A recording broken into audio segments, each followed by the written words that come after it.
دا د 1122 بونیر چې کوم امبولانس و د هغې د تیز رفتارۍ د وجې نه په چینوګانو شینګردار کې یو حادثه چې دی هغه مخې ته راغله او دغه چې کوم مصرفانه ده د هغې ملک چې دی انتهایي په تشویشناک حالت کې چې دی په ریپورټ اسپتال نه ریفرکۍ ننګوري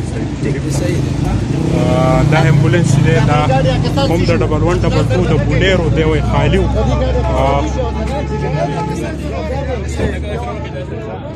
دا خالي امبولانس چې دی دا د بونیرو دا راته ووایه چې دا حادثه تاسو وایي څوک توی دا څنګه راغله دا حادثه دا ډېر په سپیډ کې دا ګاډی راروانو کس یې دومره لرې ویشتې لکه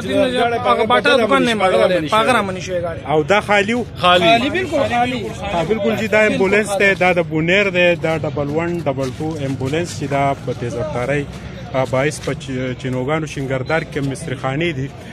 هلته کې چې دی دا حادثه راغله دا کملک چې دی دی هو اوس چې دی د بریکوټ نه سیدو هسپتال ته په تشویشناک حالت کې چې دی ریفر کېږي دا عین شاهدین چې دا زنګ سره موجود دي او دوی وینا دا ده چې دا امبولانس خالي و او ډېر تیز رفتارۍ باعث دا حادثه مخې ته راغلې